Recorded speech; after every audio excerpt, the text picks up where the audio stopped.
neighborhood. But yet crime is literally out of control. And we're talking about it.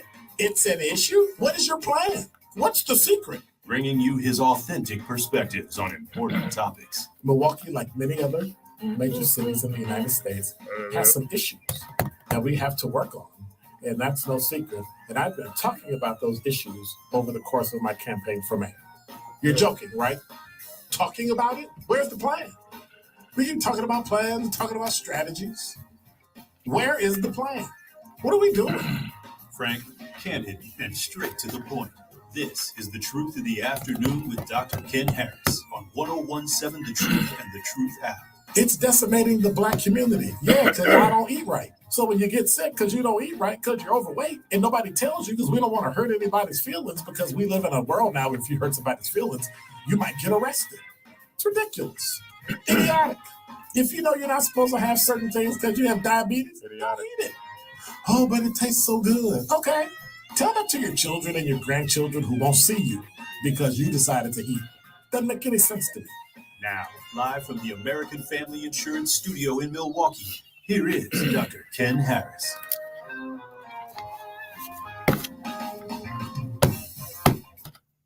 You're listening to Truth in the Afternoon. I'm your host, Dr. Ken Harris. 833-212-1017 is the number. We're live from the American Family Insurance Studio at Radio City.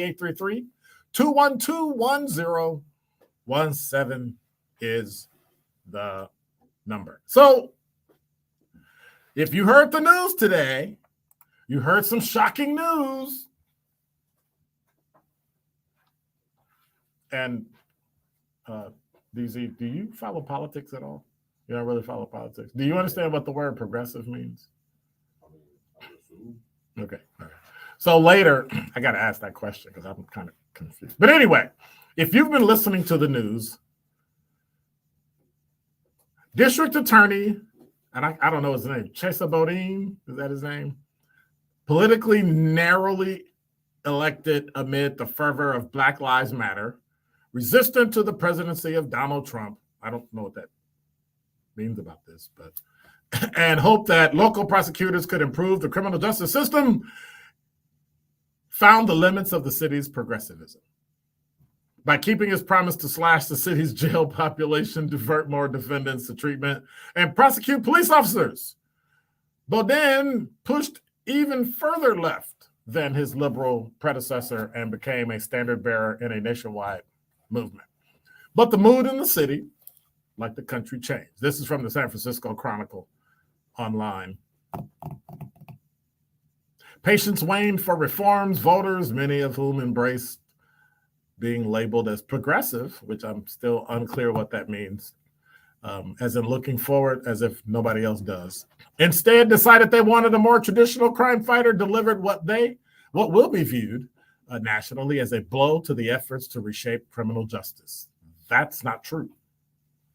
What they did is they got rid of somebody that they said caused so much trouble in San Francisco that those same progressive people were getting beat up, robbed, roughed up, shot, and killed by the criminals the knucklehead let out of jail.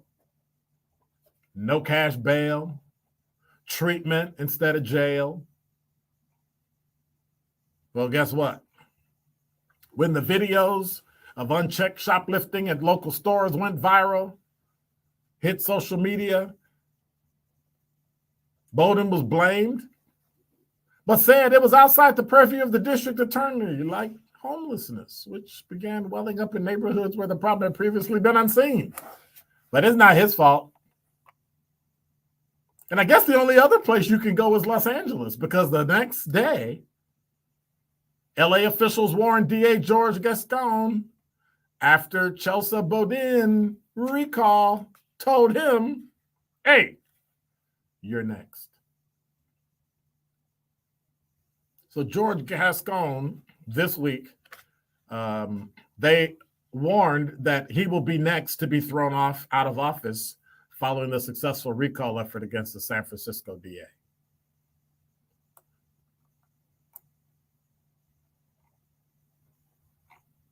And what's been happening in LA? Oh, wait a minute.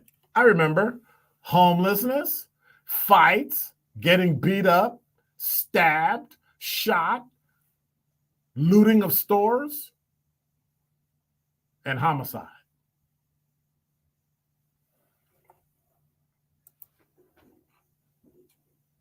And we all think that, well, we're trying to right the ship and correct some things, come up with alternatives for the criminal justice system, and make sure we keep it in check. So then I checked, hey, what about Milwaukee County District Attorney John Chisholm? Had to go all the way back to December 2021. A group of citizens have officially submitted a petition to Governor Tony Evers calling for him to remove Milwaukee County District Attorney John Chisholm from office. Petition signed by several people. This is from CBS58.com. Described as Milwaukee County resident taxpayers asked Governor Evers to remove Chisholm because his office recommended the release of Darrell Brooks on a $1,000 bail. And we've been through it all. We understand the tragedy in Waukesha. He went out there, domestic violence. Chisholm claimed the bail was inappropriately low, but blamed what? The failure on the mistake by a young prosecutor. A young prosecutor. Does that sound like leadership in Milwaukee County? Sounds consistent with a lot of people we have in office right now.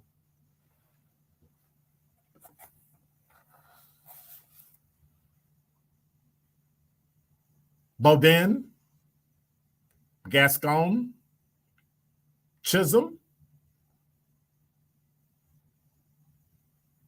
always somebody else's fault, never their fault. You're in leadership. Sometimes leadership sucks. You're in charge, you take the hit.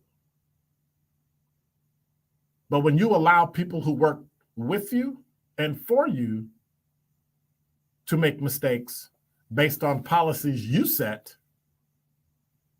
well, as usual, there's a push to make an elected official held responsible for their actions.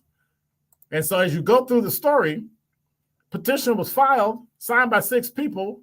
They said investigate,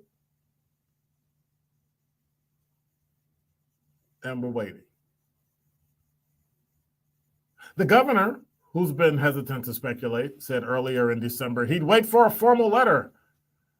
And he said, it's simple. I get a letter from somebody from the county requesting that process be initiated, I will initiate it.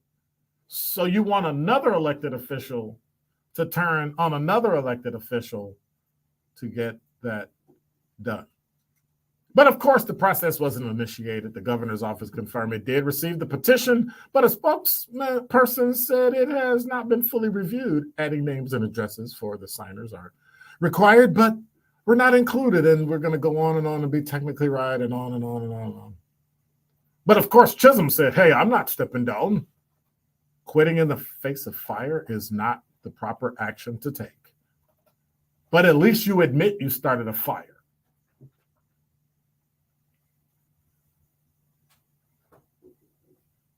And I haven't seen any more stories, so I guess they're still waiting on the Attorney General, Josh Kaul, and Milwaukee County Executive David Crowley to actually say something about it. But I guess that's not what we get. Because again, as usual, when there's a push to make an elected official held responsible for their actions, Chisholm didn't use the, hey, the buck stops here excuse. He's useless enough to blame a young prosecutor that works for him.